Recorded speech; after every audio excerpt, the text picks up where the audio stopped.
what I want you to think about for the next couple of minutes is there something to be said for the power to bless? Or is there something to be said for asking for something to be blessed? Or is there something to be said for the power to receive a blessing? This is the realm of the creative, and it's where we will go next. So were you guys thinking about the questions, or were you like, my butt hurts? These chairs are not comfortable. Were you thinking about it? Is there something to be said for claiming the power to bless, or for asking for something to be blessed, or for receiving the power to receive a blessing?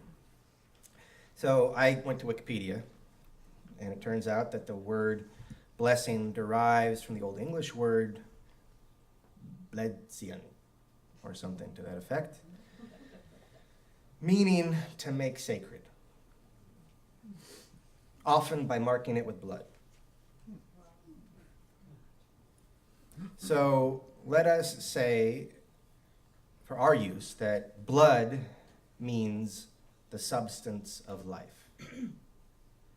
It's an old understanding. Our understanding has changed. So let us just call blessing is to make sacred by marking it with the substance of life. So then I think, is it in my power to make something sacred? And still the answer comes back to me, no, it is not. Is it in my power to understand something as sacred? Yes. Of course, that just carries us back to the theology of observation. We're still in the land of the transitive verb, of is. So let me approach it from a slightly different angle. We do not have the power, I do not have the power, to make something sacred out of whole cloth. I do have the power to understand something as sacred, and that does take effort. Observation requires effort, and it requires intention, and any observation that you are connected also requires, if you are connected to the observation you're making, it requires justification. It requires storytelling. How are you connected? Why is it important that you observe that? And now we are in the realm of meaning making. We've shifted just slightly out of pure observation and in, so observation is kind of passive, but meaning making is creative. And I could probably go down a rabbit hole here. I'm trying to skirt around it. But there is a difference. They're very closely related, but there is a difference. So I think that meaning-making piece is the key to blessing. Because sacrality, the sacred, is a category. All that it is, it's just a category of meaning. It's a category of meaning. It doesn't exist outside of meaning the way that a rock exists outside of meaning. A rock is a rock whether it means anything to me or not. Sacred is about meaning. And I feel like that gives me a toehold, right? And then I start thinking that consciousness is the substance of life. Consciousness is the substance of human life, life as we understand it. So, I know I just said we don't have the power to make something sacred. I'm going to say the opposite now. We make something sacred, we bless it by marking it with our consciousness. Marking it with a particular exercise of our attention. So we connect with it by marking it with a deep and heartfelt kind of attention. And now I think I feel much better with blessing.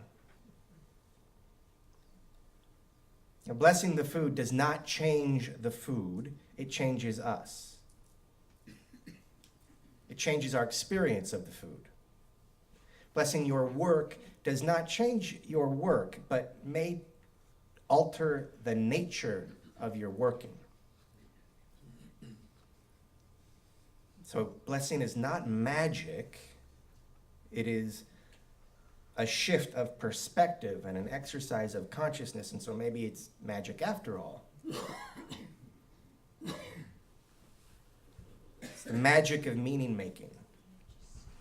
And that is this miraculous, magical, earthly phenomenon which we humans are especially, though not exclusively, blessed.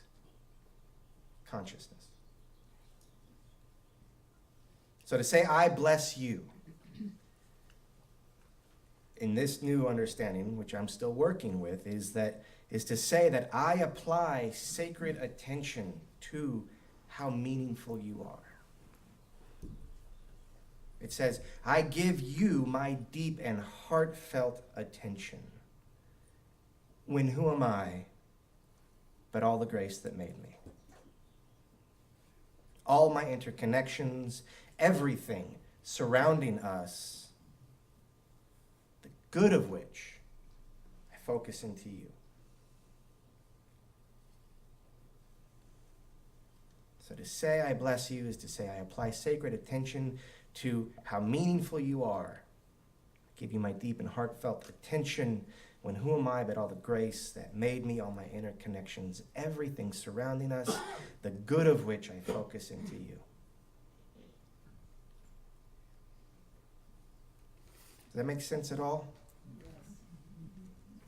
So if you're like me and have had trouble around the word blessing, I hope this is making it more accessible. And this is where I want you to remember the little gratitude exercise that we did earlier, because gratitude, remember how you felt when somebody thanked you. I mean, thanking somebody is really amazing. It is a spiritual experience.